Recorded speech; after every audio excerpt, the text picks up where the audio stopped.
Welcome everyone to this joint webinar in partnership with the International Labour Organization. My name is Vanessa Perez Cirera. I'm the Deputy Lead for the Global Climate and Energy Practice at WWF International.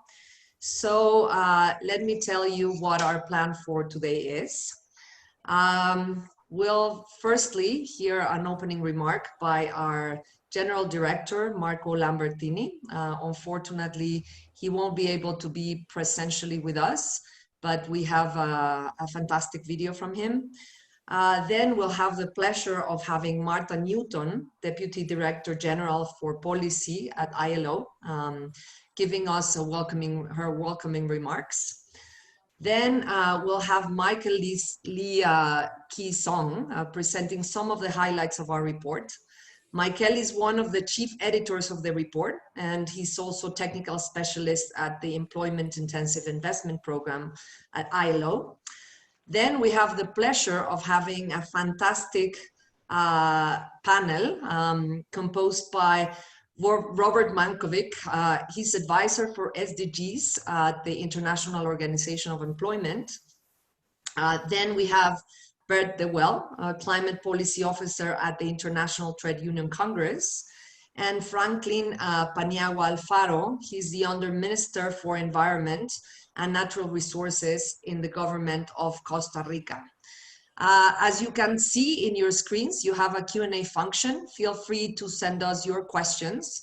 We have some predefined questions for panelists, but we'll try to get as many questions from the floor as we want. So welcome again, and over to Marco Lambertini's opening video.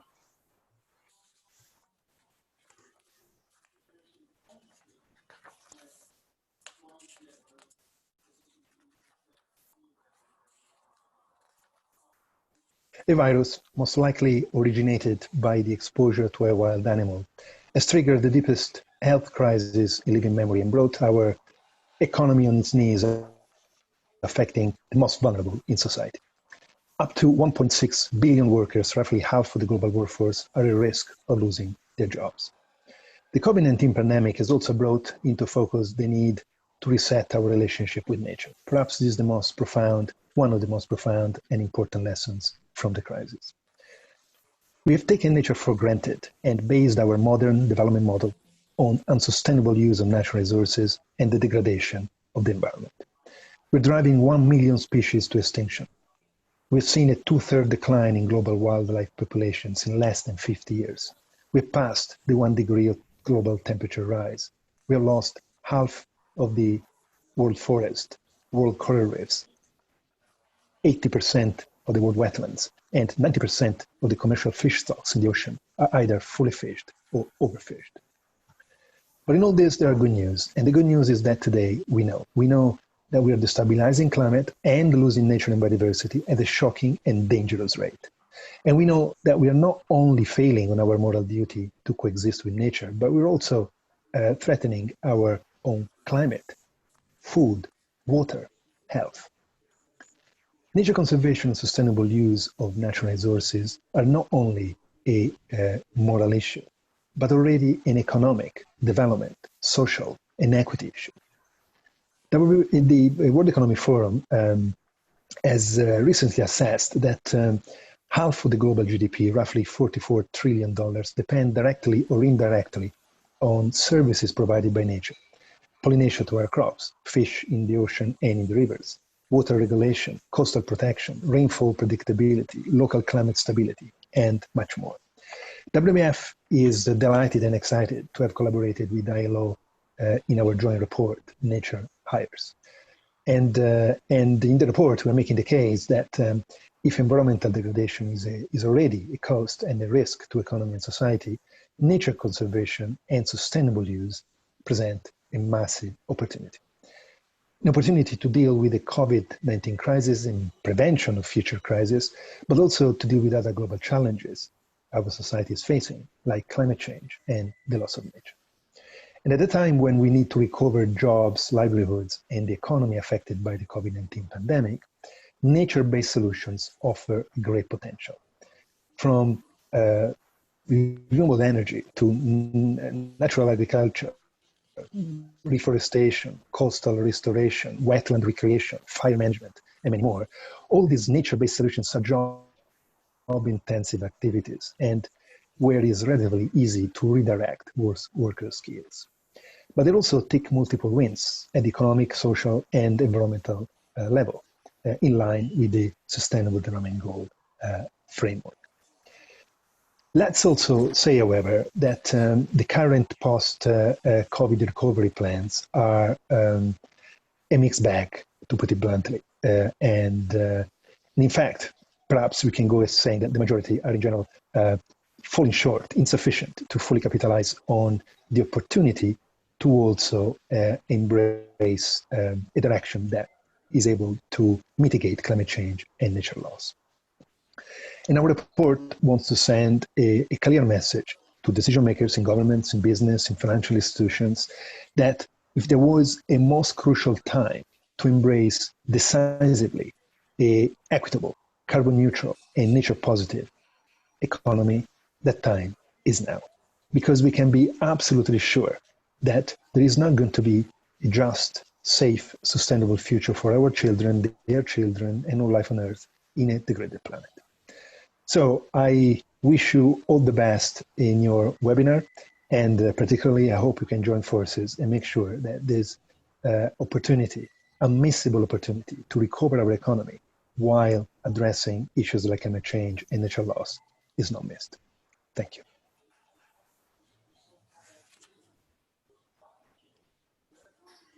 Martha, over to you. Great. Thank you. It's great to be with you all today, and I'm so pleased to be able to join you for this webinar. You know, the devastating impact of COVID-19 in the world of work continues, and the latest figures showing that the equivalent of 500 million jobs will have been lost, and that things are only, unfortunately, probably going to get worse before they get better. But it's important to remember that it's with these challenges that preceded the COVID-19 pandemic: unemployment, inequality, climate change, and biodiversity loss have remained. And for many, work was informal and precarious even before the pandemic. But so to support a shift to a more sustainable and equitable world, the ILO has issued guidelines for a just transition towards environmentally sustainable economies and societies for all in 2016. And this guides governments and social partners on managing the transitions to low carbon economies and to achieve their nationally developed contributions and the 2030 Sustainable Development Goals. And these guidelines were obviously developed before the pandemic, but they're even more relevant today. COVID-19 combined with the preceding crisis is exacerbating economic and labor market transitions. And it's imperative that these transitions are also just and fair. So responding to these multiple simultaneous crises require new collaborations and innovative approaches. And so this report is just one example of a new collaboration. And you know, perhaps in the past, not traditional partners, the Worldwide Fund for Nature, or WWF, or the International Labor Organization, you know, organizations that not too long ago had a much more singular focus, either on conserving nature or improving the world of work, and with few reasons to collaborate. But however, human welfare and healthy natural world are no longer two goals that can be pursued independently. And as already mentioned by Marco, you know, more than half of the world's GDP, some 44 trillion, and some 1.2 billion jobs are moderately or highly dependent on the ecosystem services provided by nature. And this report, which we're really excited about here at the ILO, Nature Hires, How Nature-Based Solutions Can Power a Green Jobs Recovery, provides examples of these innovative approaches and just how important they are and why they're needed.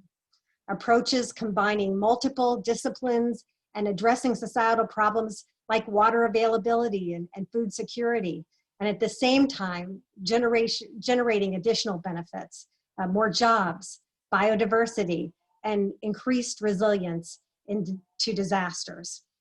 And it shows how green jobs can be created through green works, whether it's reforestation or watershed development and flood protection. And so can contribute to an ecosystem restoration, increased carbon stocks, and adaptation to climate change and related natural disasters.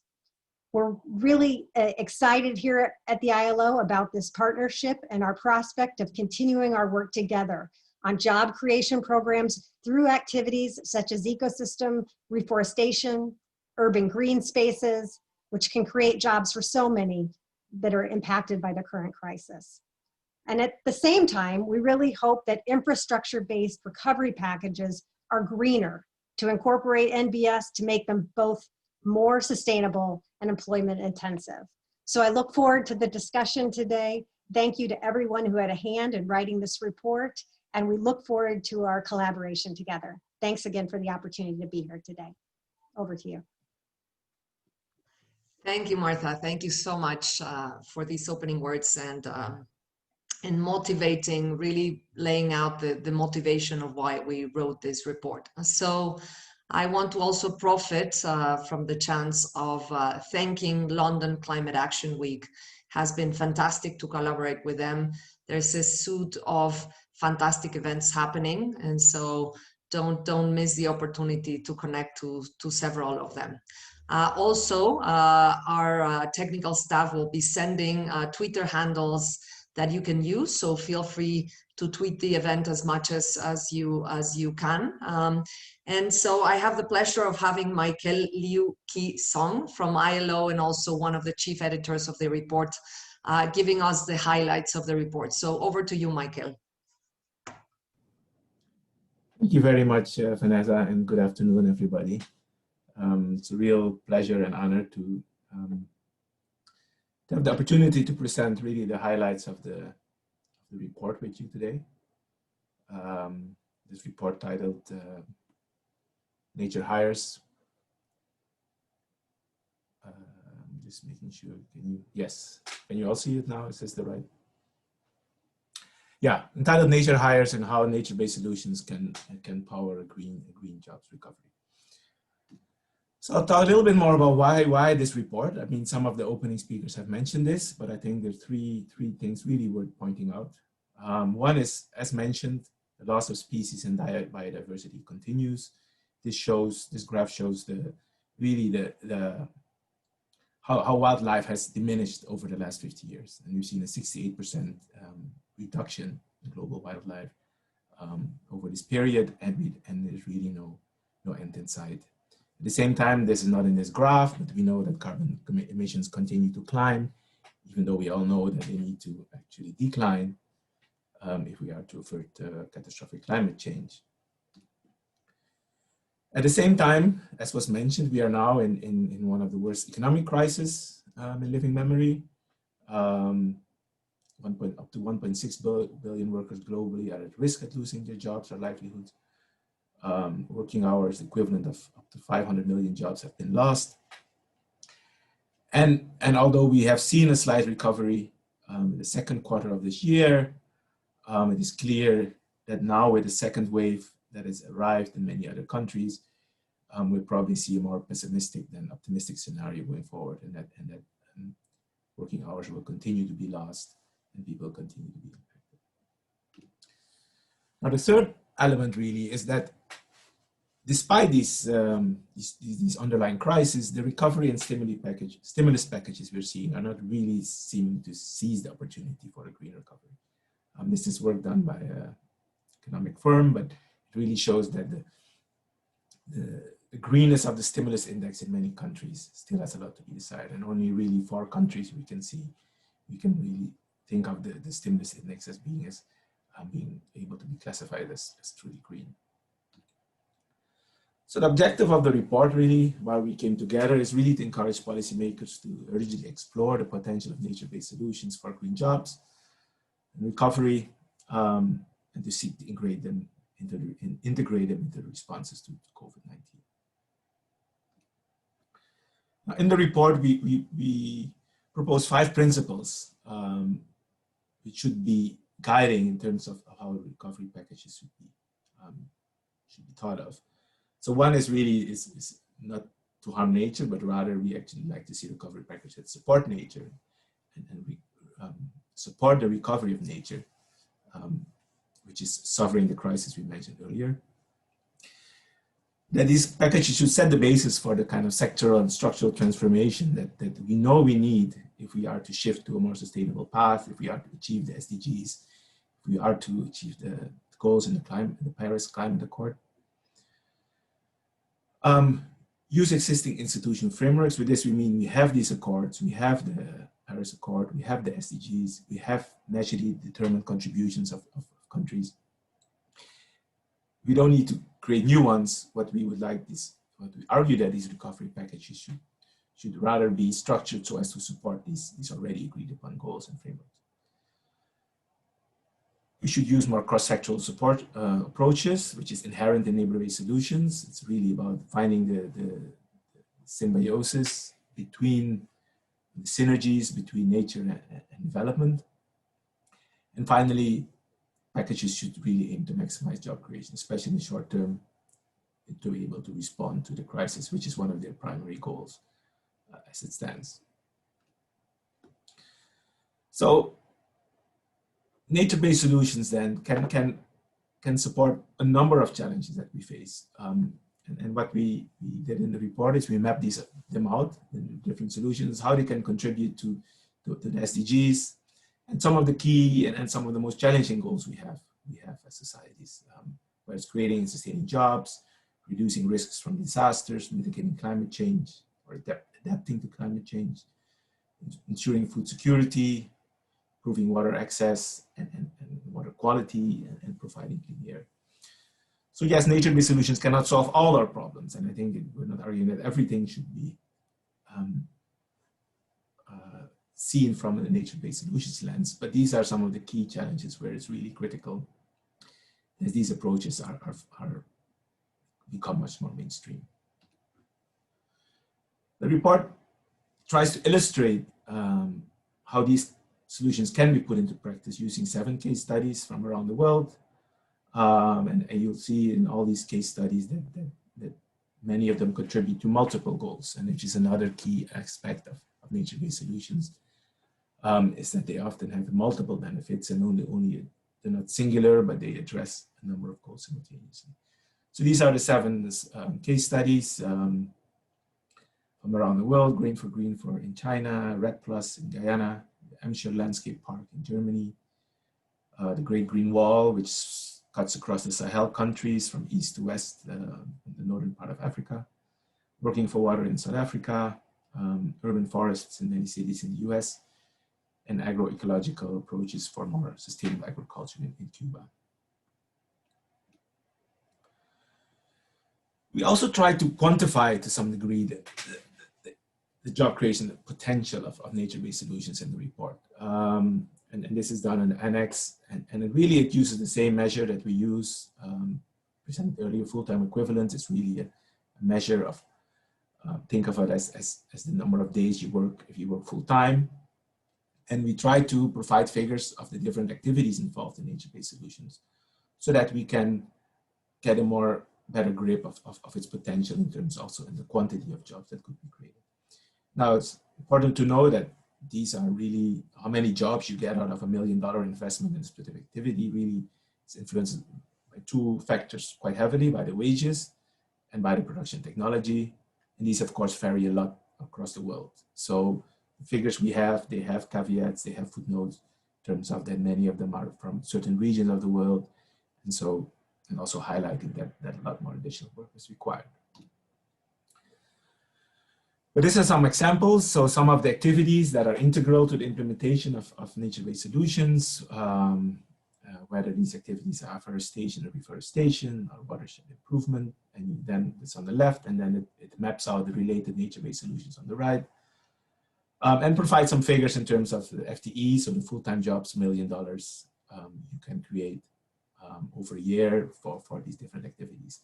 And where available, we also provide some figures of the labor input per hectare. So if you want to reforest a hectare of land, how much labor you require.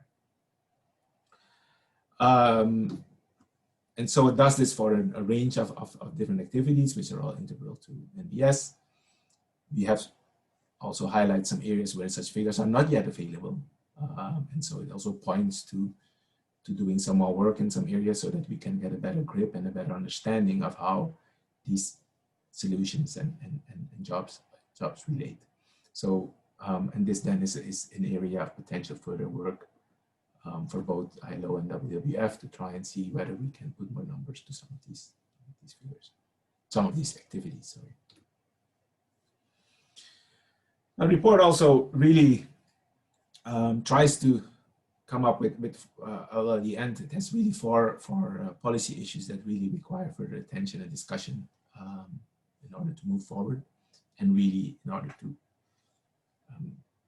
get NBS more mainstream, as we're arguing. So one is really around leveraging financing, and the question, how do we make NBS part of the recovery packages? So we are actually in a quite unique point in time that at this point, it's not about, usually it's about arguing for more investment into activities and we have to be more money. But I think in the current framework with all the stimulus package is really about how do we make sure that the current investments integrate NBS to the extent that we can. Second is around the regulatory and legal environment and are there critical gaps that we need to address to be able to make sure that NBS can be mainstreamed. Already spoke about cross-sectoral collaboration, and this is in the broadest sense. It's across economic sectors, but it's also sectors of society, how the civil society, private sector, and public sector also. How can they collaborate to further promote NBS? And then a really fourth one is really around improving the knowledge base. And I think that many areas are more research required, but one of particular interest here is really more work around the relationship between nature and jobs. And so on the one hand, are there even more avenues for enabling people to work with nature, as opposed to against this? And really a broader question of if we improve nature, does it really lead to more jobs or fewer jobs? Because I think there is a discourse in many societies that we often, or in many cases, there's belief that we need to sacrifice some of nature to achieve development, and I think we need to question that, as also the DG of WWF already pointed out. So what we can really conclude from the report, I think 3 key points I'd like to finish off with. One is that stimulus and recovery packages need to be much greener if they are to achieve the SDGs, the Paris agreements, national biodiversity strategies and plans, etc. And increased integration of nature-based solutions can help make these packages greener. So there is a for many interventions, there's a clear way forward of how these packages can be green. And through that, we can catalyze and support green jobs. In the short term, through directing idle labor towards implementing NBS, through green infrastructure and job creation schemes that incorporate nature-based solutions. But in the medium term, also ensuring that the billions of workers in sectors that rely on nature can continue to thrive and green sectors can continue to grow without the base on which they depend, i.e. nature being undermined any further. So with that, I just want to, have a final word of thanks to all the people who collaborated with us on the report. It was a really joint effort between the ILO on our side and WWF colleagues. And we look forward to further collaboration. Back to you, Vanessa. Thank you so much, Michael, for a concrete presentation. It is clear for me that the central question here for all of us is if nature-based solutions can have so many societal benefits, why aren't they happening? And for me as an economist, it is because it's difficult to include in private financial flows the multiple societal benefits, or as we say, externalities, and to connect them to private and sometimes public financial flows. So I'd like to start our great panel by welcoming Franklin Paniagua Alfaro. He's the Under Minister for Environment and Natural Resources from the government of Costa Rica. Franklin, as I just mentioned, many of these projects will require an active support from the government. And possibly Costa Rica is one of the the examples in the world that has been able to mainstream nature conservation into public policy nationally. So in your view, what are the most interesting fiscal incentives, policies, or public-private investment projects or enabling conditions that will allow to scale the implementation of nature-based solutions in the countries?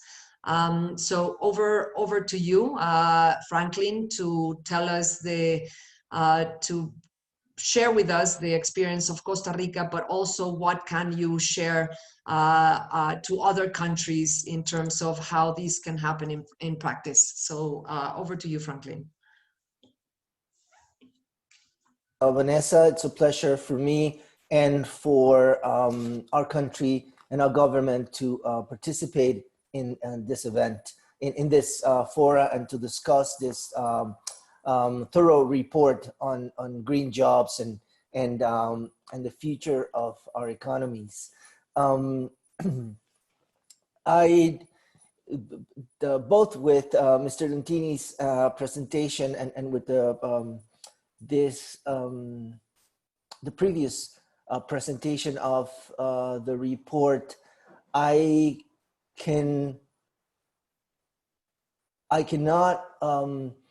stop thinking about the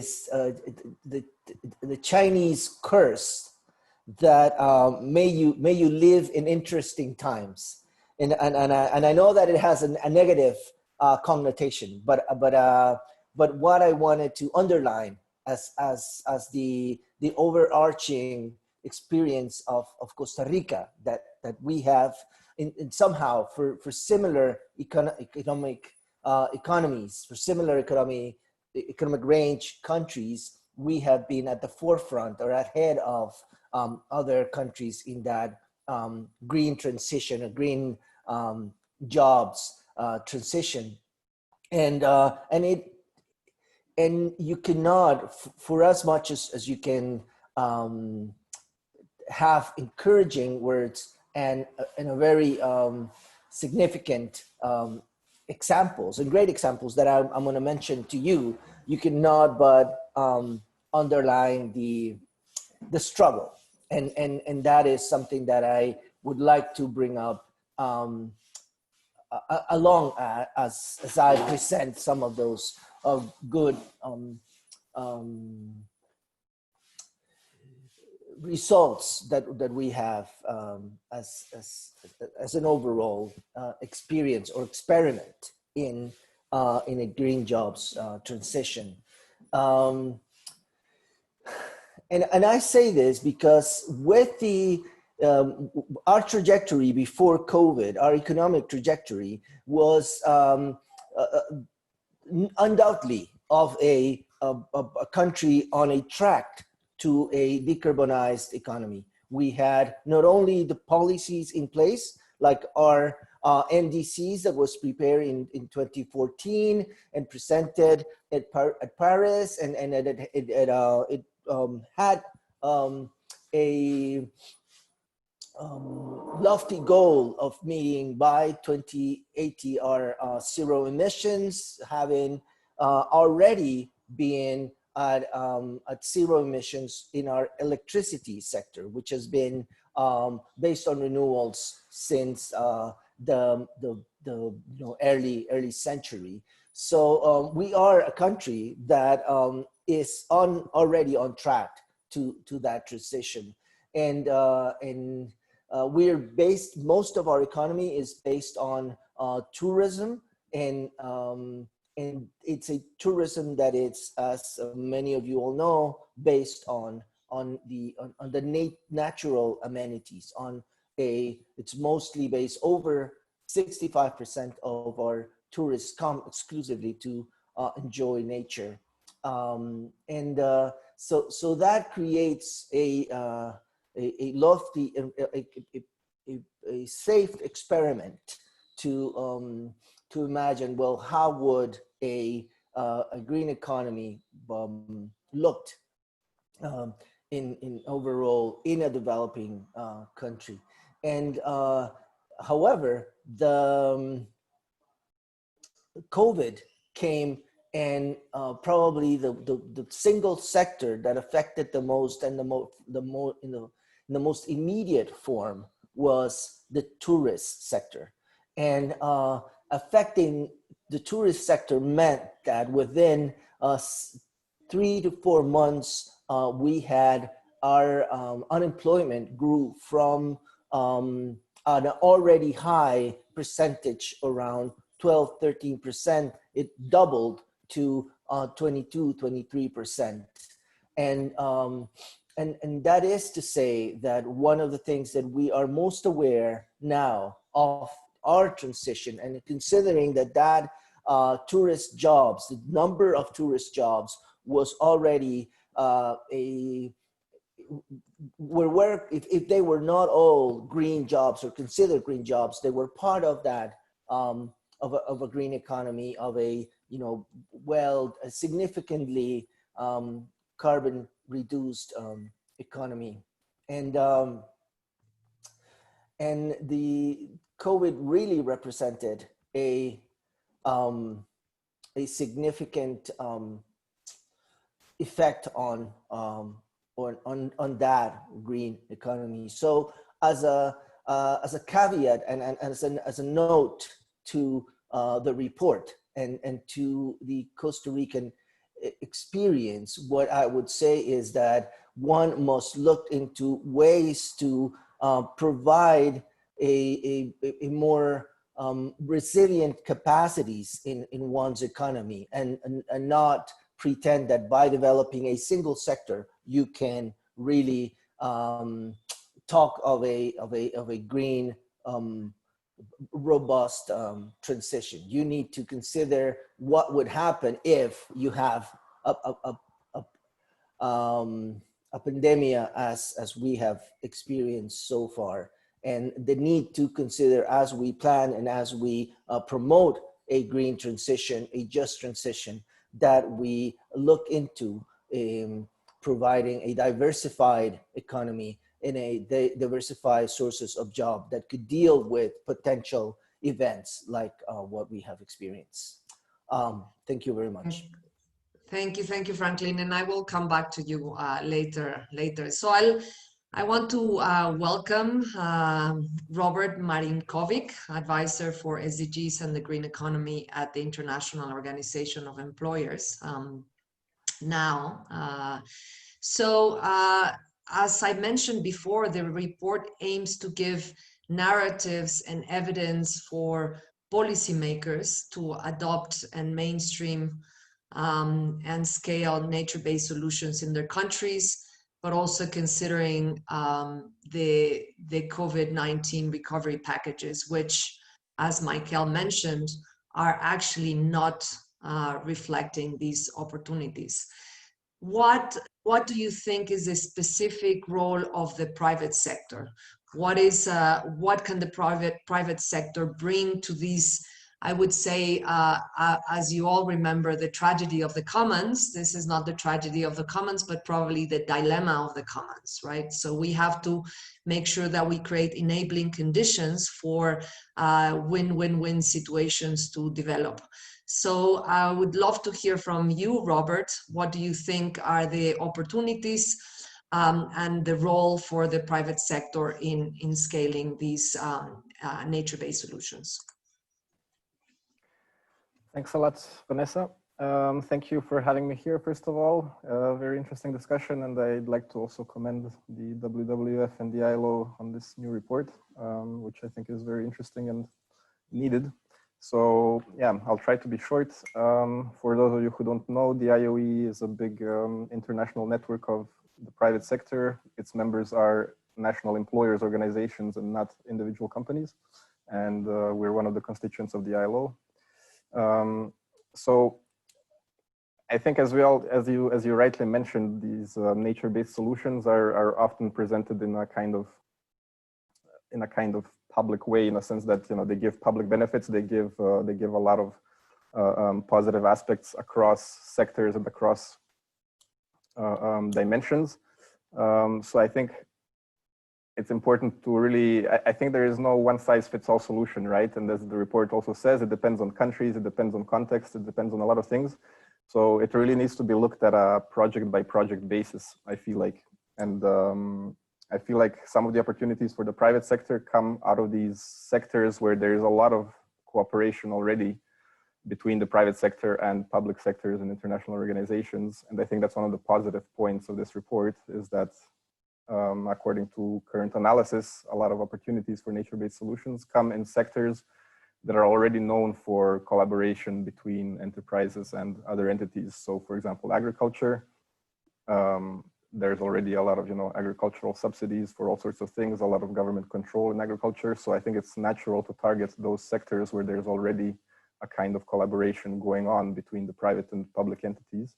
So to me, agriculture, utilities, tourism, like was mentioned, I think those are the highest potential places where collaboration is already happening and partnerships already happening. So that's how we build knowledge and we build experience and collaboration, and then those have to be taken further. And here I think one of the main issues that's already been talked about in the report as well is methodologies and data and how these things are done. I think the work is being done and progress is being made, but there's still a lot of lack of knowledge, and lots of businesses don't even know about these things or don't know how how they could do things. So I think the approach that's currently happening by creating global initiatives, by taking bigger corporations that have more resources and more knowledge, and then creating initiatives which have promotion around them. This is a good way to scale it up, because eventually it will progress and it will become bigger. And then we have to look at really, so for example, today when a certain company makes a new project or a new activity, when they're building something, it's going to have some sort of land impact, right? If there's a new power plant that's being built, or if there's some sort of agricultural activity, there will be some sort of impact. And already in some countries, in some regulations, the private sector has to do analysis of the impacts of those projects. How can they prevent them? How can they do the best they can? So there, it's logical to add an additional module for all sorts of projects that's related to nature-based solutions, So I think there's a role for the governments to incentivize the private sector when they're doing something to think about this, So instead of just doing a normal environmental impact assessment, nature-based solutions should be plugged into that existing regulation already. And then companies will have to think about how they can do this. And then they will see that, maybe it's actually cheaper to do it than the way they were going to do it. And then it starts building and progressing. So I think, there's definitely a role for everybody to play. But I think with the private sector, we really have to look at the different contexts on a case-by-case basis, because I don't think the private sector is very diverse. So I don't think every single company, especially like, for example, the service sector, maybe there's less potential, and we have to focus on the priorities first, which is agriculture and utilities and private sector activities, which have a direct impact on land use. I'll stop there for now. Thank you. Excellent, Robert. Thank you very much. I now would like to welcome Bert De Well. He's Climate Policy Officer at the International Trade Union Congress. Bert, in Michael's presentation, where he laid out kind of 5 principles for sustainable recovery packages by the government. One of the principles he mentioned was existing institutional arrangements and the possibility to have cross-sectoral collaboration. Also, Robert mentioned agriculture and how much agriculture and shifting production patterns in the food sector are so key in elevating nature-based solutions.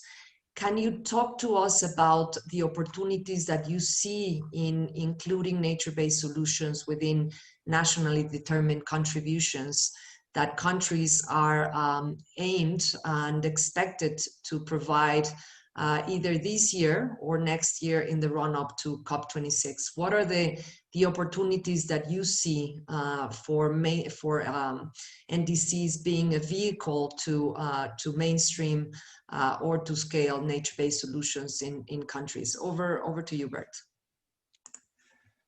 Thank you very much, Vanessa, for this perfect question, because that's what we want.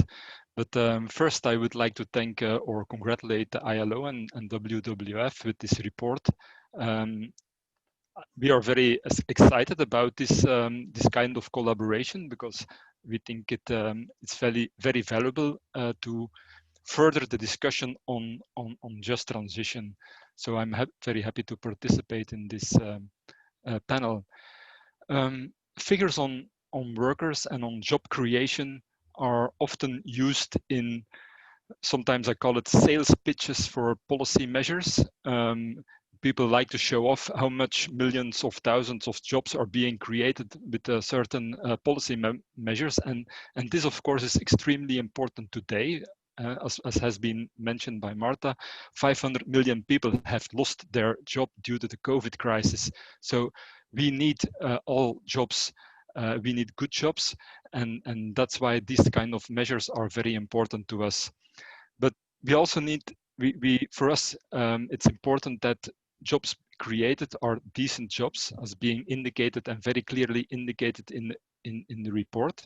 Often we speak about agriculture sector if we speak about nature-based jobs, and that's typically jobs with a lot of informal work, and that's why the concept of decent jobs, formalized work, is so important. I will indicate why, because people that are not in a situation might maybe not be aware of it, but an informal job is a job without a contract, without social protection, without access to protection if you lose your job.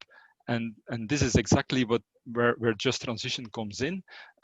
If we present measures to tackle the climate crisis, people might lose their job and might have to go from one to the other. And there we have these guidelines from the ILO.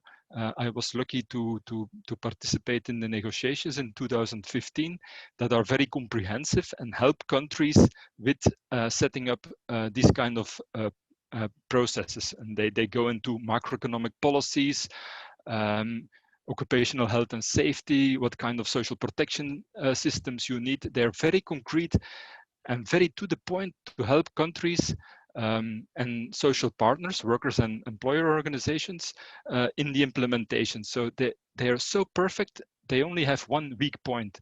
They are not used enough. So they are very nice there, but we should promote them much more, and countries should use them much more.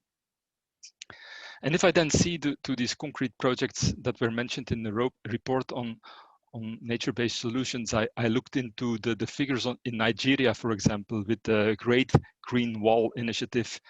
5 million hectares of degraded land restored, 20,000 jobs created. Yeah, that's the thing that we want to see.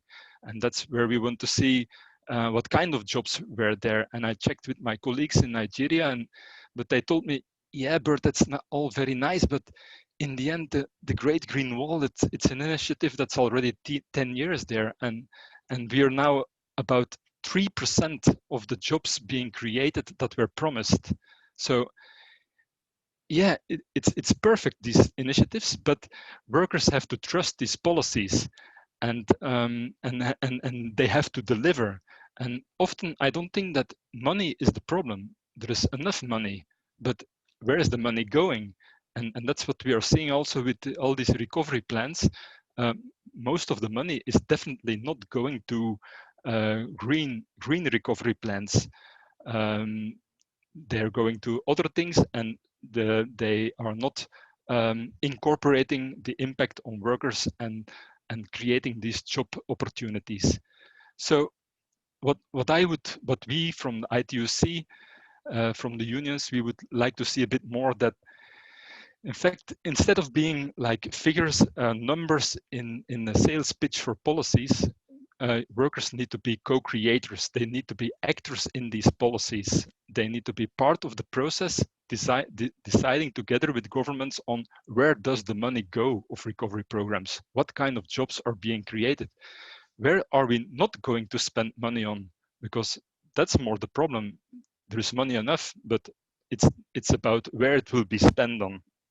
And that's where we think, and that's to reply to your question, where we think that nature-based solutions should be in every NDC. It's an important part of the new climate plans that the governments have to present, but at the same time, nature-based solutions can be the what we want. Just transition policies can also be part of the how we are going to get this, how we are going to set up these plans, taking care that they're implemented in the best possible way, taking into account the impact of the workers. So that's what I would like to say as a first introduction on how we see these proposals, which we appreciate enormously. Thank you. Thank you so much, Bert, for that. So the message was clear. I think that in the transition to a net zero economies, we need not only more jobs, but better jobs. And also we need to design the process together with workers, not only design top-down policies. So I think that was really, really clear. And that's a great segue to my next question to Franklin. The pandemic that we're experiencing is so deep and also affecting communities that depend heavily on natural ecosystems for their survival. In many cases, actually pushing communities or communities outside of the land tenure systems to illegality. So how, given Costa Rica is a country that depends heavily on tourism, what would you see the opportunities and challenges for nature-based solutions, not only to prevent a shift to the informal economy, but to create better, more and better jobs, dignified and just jobs? Over to you, Franklin. Thank you very much, Vanessa. You're pointing the finger exactly where it hurts, as the pandemia reduces the size and the activities of our economy, and a lot of that population looks for opportunities to raise income and looks into informal and illegal activities. In the case of Costa Rica, we're experiencing both a rise in, we just had a big discussion over troll fishing and fishing activities, and our coastal economies coastal communities are among the poorest. So it is a sensible issue that, you see a rise in illegal fishing as you see the pandemic hit. And as well as, and this is very sad and worrisome for us, is gold mining, illegal gold mining in some, it's still very small. It's not at the size that you have it in Peru or Colombia or Brazil, but again, you see this in the wake of the problems caused by the pandemic. We have a turn to non-sustainable alternatives. So we depend heavily on the capacity of public policies to attract and create opportunities for reestablishing that sort of green track and be and prevent this side tracks of or you know, back loops into a more unsustainable economy to research or become significant alternatives. And we are in a constant debate, public debate, over if, you know, the way to reactivate the economy, it's to formalize and to legalize those activities like gold mining or troll fishing. So it is, we're in the middle of that debate. We still don't have a definitive answer, but at least from the government, the strong impulse and the challenge is to open those formal and sustainable and decarbonized alternatives for jobs for all the population. Thank you, Franklin. So let me get back to Robert and the role of the private sector, but now on private financial institutions. So Robert, there's just a movement starting to be created for financial institutions to recognize natural capital as an asset, and harm to biodiversity as it was considered for climate before climate risk. Now biodiversity loss also as a financial risk. What do you see for private financial institutions to be the opportunities of the nature-based solutions agenda, and what do you see would be the most impactful things that need to happen in the financial system for nature-based solutions to take off? Over to you, Robert. Thank you. If you allow, I just wanted to mention another point I forgot in my previous answer. One thing I was thinking about that I think is interesting is basically what I think often is lacking is dedicated staff or dedicated people who take care of these kinds of things within existing structures. You know, for example, our members are national employers organizations who represent the private sector and work in their service and interest. But so they provide all sorts of business services. But for example, you know, usually the people working there don't know much about biodiversity or environmental issues. You know, if you would have dedicated staff for providing services on how to take care better of the environment to business members, that would be a start. Or even in companies, you know, when the whole digital technology revolution started, all of a sudden you had positions like CTOs and things like that within big companies, you know, so those people make sure that technological value is maintained and increased, et cetera, et cetera. We don't currently have the equivalent, you know, we're starting to have sustainability officers and et cetera, but it's still quite on a kind of global scale, you know, so I think there's a lot of work to be done there. For your second question on financial institutions, and I'm glad you brought up natural capital, because I think this whole natural capital dimension and all of the work that's been done there is you know, basically the starting point.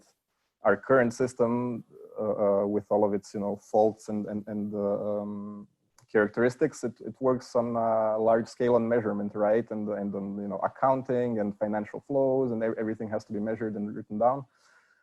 So to me, yeah, the only way to go through with this is to start measuring, you know, and start quantifying natural capital, the impacts. You know, if there's depletion going on, that means that within 5 years there won't be any more economic value created.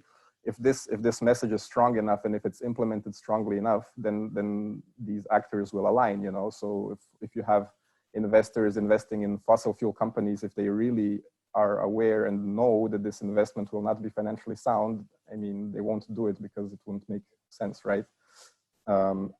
Also, for example, I also thought about insurance companies. So for example, you know, when it comes to disaster reduction and things like that, when a company makes some sort of construction project, for example, usually they insure some of their assets against, you know, whatever could happen. If the insurance creates higher prices to ensure assets that don't have nature-based solutions to protect them, insurances could play an incentive role towards businesses to implement these kinds of solutions. And same with financial institutions. So this whole ESG movement is starting now, and there's been shifts in investments, but starting slowly, of course. So there as well, I think there's potential. Some of these investors and financial institutions that aim for, for example, low risk, long-term investments. I think there's a lot of potential there to introduce, nature-based solutions as potential financial investment vehicles, because they can be stable, they grow in value, et cetera, et cetera. So I think, the main answer is knowledge, standardization of methods, and implementing some concrete regulations in this whole system, because as we've seen, it's starting with, voluntary assessments. I've read, for example, I think it was Keurig, the company, who made an analysis of their impact, and they came up with big numbers, or HSBC is also an initiative for biodiversity. So it's starting, but it needs to be formalized. It needs to be made much more concrete. Fantastic, Robert. Thank you for that.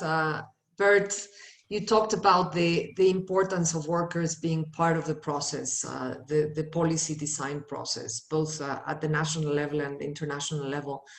Which are the synergies you see between worker organizations and the broader civil society, and what is the role of civil society in adopting and ramping up the adoption of nature-based solutions, both in national government policies, but as well into COVID recovery packages? Over to you, Bert. Yeah. Just as a first reply to that question, there is one example that I can give. If, for example, in the UNFCCC, we negotiated the Paris Agreement, and you have in the preamble the reference to just transition and the creation of jobs, of good jobs, where all countries should take into account if they develop policies. In general, during all these years, all civil society organizations have negotiated these parts together with indigenous people organizations, with the environmental organizations, with women and gender groups, with the youth organizations. So the protection of labor rights and the role of labor rights is integrated in the discussion on human rights. We see it completely together. And how do we see that? The people that are active at the ILO, they know the concepts of freedoms of association, the right to organize as workers in unions and to participate in social dialogue. And this is part of the civil society framework that in countries have to be set up to discuss these policies and how you can integrate it. And very often the most effective unions in advocacy on just transition, on climate policies, are very well connected with the environmental organizations, with the other civil society organizations, and also of course with business, because we negotiate these things together. And I follow very much the first point of Robert, that he was indicating capacity building in organizations. That's of course the other side of the coin. I can plead a lot for having workers at the table, and I'm sure that having workers at the table will lead to more fair and better policies. That's the theoretical concept. But then our members in all countries need to understand the issues, need to be aware and informed, and that's the capacity building that's needed, and that's an important job that we are doing, and where we can work very well together with the other civil society organizations, with WWF. I know from personal experience in Belgium, in my former job with the Belgian unions, that we worked extremely well together with WWF in Brussels in developing policies together. And together we were stronger to develop our policies. Thank you. Thank you, Bert. So it is clear for me some of the key messages that were sent by panelists. Well, there's a clear role for governments There's a clear role for the private sector. There's a clear role for civil society, including worker organizations, or particularly worker organizations, in ensuring that governments are taking them into account in designing the policies, and also deciding where the money it's going to. That we need dedicated staff, we need capacity building, we need the numbers on natural capital that are now clear and out there. We need financial institutions to take them into consideration. We need natural capital to be part of financial asset and biodiversity laws taken as a financial risk across the board in a standardized processes. And we must ensure that all of this is actually reflected in international frameworks, right, such as the UNFCCC and others. The London Climate Action Week has made really a push towards identifying very clear things that we would need to see from the world in the run-up to COP26. So just a quick question, kind of a quick round, closing round to each of our panelists. If you'd like to say, what is the one single thing you think needs to change or could change in 2021 to move forward this agenda, or any final message that you'd like to send to the audience and to London Climate Action Week. These would be recorded, so in addition to the participants that we have here, we will have many more going online and reviewing and seeing these presentations. So over to you, Franklin, for a last message to the audience. Thank you, Vanessa. I would like to take this opportunity to point to something that it's not directly affecting Costa Rica, but it is affecting the region of Central America.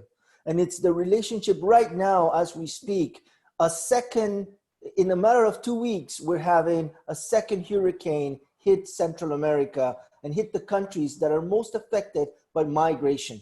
So what I would like to post as my final message and question would be, how do we link this broader effects and the relationship between migration and green jobs and that green transition? That would be my question for Climate Week in London, as well as for all the preparations for the coming COP. Thank you. Thank you, Franklin. Robert? Thanks. I would just like to say that, everybody who's watching, I think London Climate Week and the upcoming UNFCCC CCC Dialogues and events like this, I think, everybody should engage. They should talk to their community. They should talk to their social circles, discuss these issues as much as they can, and also try and inform themselves as much as possible. And just to say a final thought, I think these, the COVID-19 recovery and stimulus packages, as well as ambitious plans like the European Green Deal, I think they are, very significant, very concrete opportunities. And we really need to work on using them for the maximum positive impact for the next 10 years. And I really think business is starting to play its role and is getting more and more involved. And I think, we need to all work together to maintain the momentum. Thanks a lot. Thank you, Robert. Thank you so much. Bert, over to you. Yeah, nature-based solutions sounds very good with the slogan that we have at the ITUC, there are no jobs at a dead planet. This was how we started working with our people, with our members in the unions everywhere. And in the meantime, it's a bit negative. We say we want decent jobs on a living planet, and nature-based solutions is part of that. But so we want these decent jobs, especially in these sectors, agriculture, rural areas where we have a lot of informal, unprotected, vulnerable people. And there we want good jobs with good conditions. And to do that, it's also important to have the correct nature-based solutions, because there are many different, if you speak about nature-based solutions, the examples that we heard today are the good examples. That's what we need. But there's also a lot of discussion on carbon capture and storage, on bioeconomy and nature-based solutions, planting trees to capture the CO2, to continue with industrial development that we might not necessarily need. So we have to be very clear about that too, that we do not let the nature-based solution agenda be hijacked by certain interests that might go in the wrong way and that are not sustainable in the long term. That would be my message. Thank you, Bert. I couldn't agree more. I think while we, as we push nature-based solutions forward, we must not, on the one hand side, forget that we need a just transition in the other sectors too, right? We need deep and rapid decarbonization. So nature-based solutions cannot be hijacked for corporate interest or greenwashing initiatives, right? So I think that's a great message forward. I want to just close the panel, thanking on the one hand side our great panelists. Thank you for your time. Thank you so much. I hope that we can maintain the communication for the collaboration opportunities that we highlighted here. Thank you for the good and precise comments made in this webinar. Thank you so much to the International Labour Organization for this unusual, I would say, partnership.